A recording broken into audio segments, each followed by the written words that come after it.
The day the leaf became a universe. Tomorrow was Tuesday, and I had science class. Yes, science. I couldn't contain my excitement. The butterflies in my stomach had turned into birds, beating their wings wildly. I had every right to be excited. Why wouldn't I be?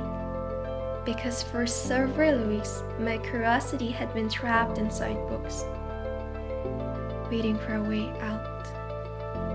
For several weeks, we had only read about the insane world of science, but tomorrow we would finally see it.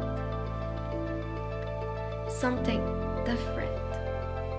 Something extraordinary was coming to our school.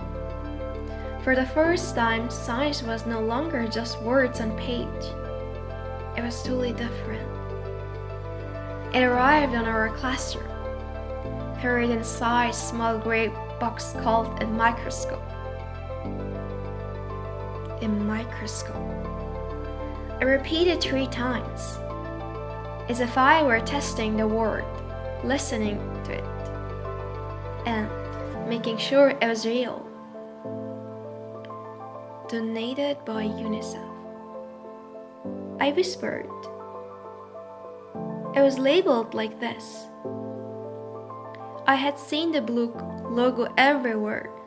Sometimes girls carried backpacks with it, or the pencils we used for notes had the same blue color, the same logo.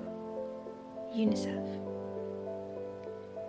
The microscope was the first piece of technology our school had ever known.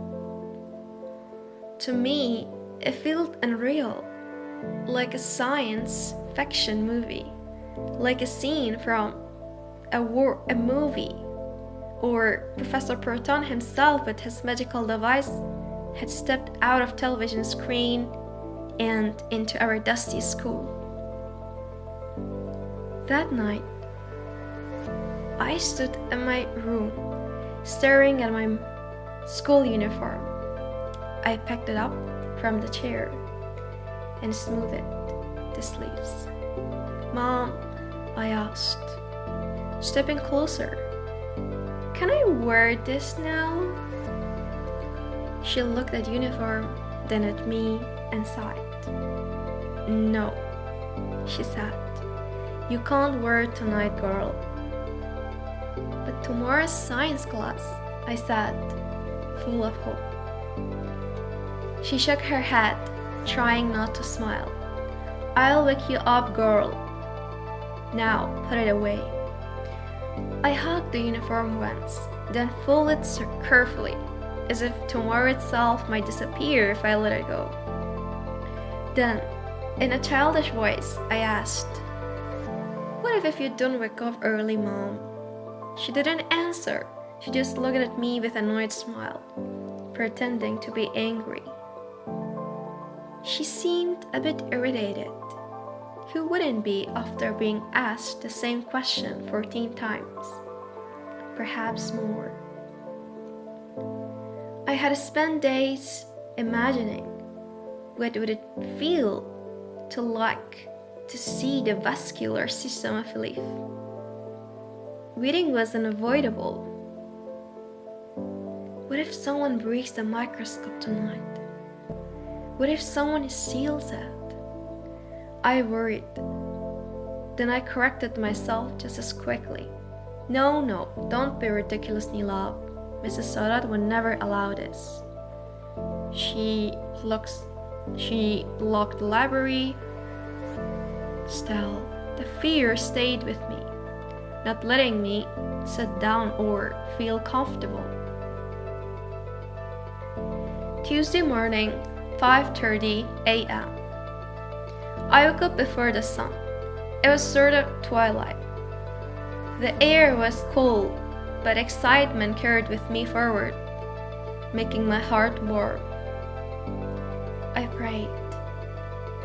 I prayed quietly, asking God to protect the device and allow me to see through the lens. I rushed out so fast, and I didn't hear my mother calling me for her sweet halwa, or my father laughing at my impatience. Somehow, I made it to our dusty school library. And there it was, the microscope. The microscope sat on the table, gray, white, the base scratched. But I didn't care. To me, it looked like a portal to another world, where tiny, shiny thing carried a curious life. How does this device make tiny veins appear so large? I asked.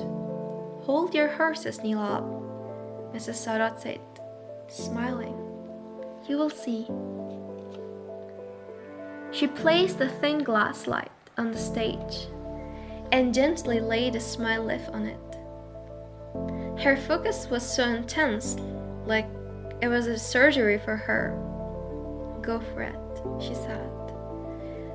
Me? I said. Yes, you. Okay, I whispered. I was too short to reach out the table, so I left it. I lifted myself onto my toes. When I lowered my eyes to the lens, the world disappeared. A simple leaf became a universe. Veins turned into bridges. Cells formed cities. Everything was delicate, fragile, and astonishing. I was afraid to blink, afraid it would vanish, but it didn't. I forgot the smell of library, and I didn't hear my teacher asking me to step aside. I was completely lost. That day, that ordinary leaf became more than just a spacer. It became a mentor. It guided me onto a path that began in a dusty library with a donated microscope. That spark carried me toward medicine, toward becoming a doctor, someone who heals, who brings hope. Later, my school was taken away. My microscope was taken from my hands. The university and its classes were taken too.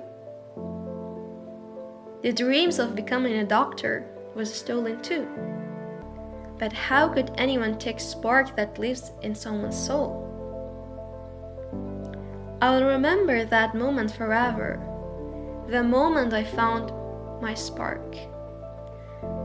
The microscope is no longer in my hands. It lives in my soul, like a lantern. Even in darkness, it teaches me how to see.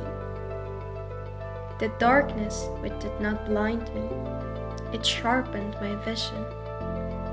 Even in silence, it reminds me why I began.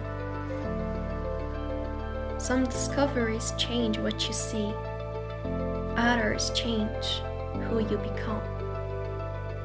Even though the microscope was stolen, it lives in Nilab's soul, a lantern that lights her path and keeps her curiosity alive.